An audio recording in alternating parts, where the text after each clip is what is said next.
Hello sir, hello ma'am. Malapit na po exam. Yung mawala pang soft copy na reviewer, bigyan ko kayo, comment nyo lang yung pangalan nyo sa Facebook, tapos chat tayo, send ko yung libre walang bayad. Soft copy na ginamit ko nung nag-exam ako. So, kumakain nga pala ako ngayon. May naisip lang ako ng topic na gusto kong i-share sa inyo.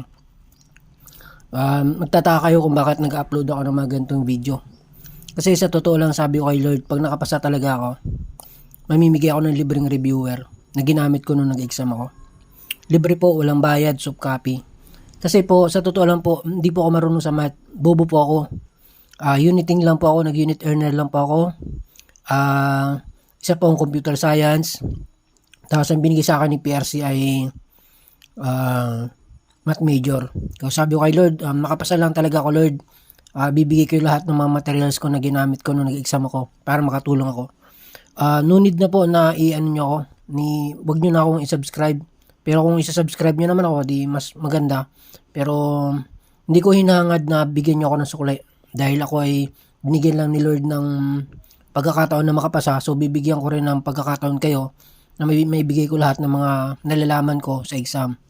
So, inulit ko po, hindi ako marunong mag-vlog, hindi rin po ako magaling sa math. So, siya nga pala, nakuha ko na yung lisensya ko. Ito po. Yan. Nakuha ko na kanina lang ko nakuha. So, nagpapasalamat ako sa Panginoon dahil meron na rin akong lisensya. Hindi po ako magaling. So, ito, turuan ko kayo ng natatandaan kong topic. From a right triangle, find the length of the hypotenuse if B 30 and A equals 20. Madali lang yung sagutan, loads. Sobrang dali lang. Dati, nung unang nabasa ko yan, nahirapan ako. Bale, 2 beses ako nag-exam. Unang exam, bagsak. 50 ang majorship ko nung una. Tapos yung pangalawa, sobrang taas. 86 ako nung pangalawang exam. Partida yan mga loads. Hindi ako masyadong magaling sa math. Ang ginawa ko lang, inaral ko lang yung dating exam. Tinandaan ko lang kung paano makuha. So ako'y bumabase lahat sa calculator. Yan, paano natin masagutan yan? Napakadali lang yan. Shift mo lang, shift. Tapos poll. Yan, ganyan mangyari dyan, shift poll. Tapos, encode mo lang yung 30.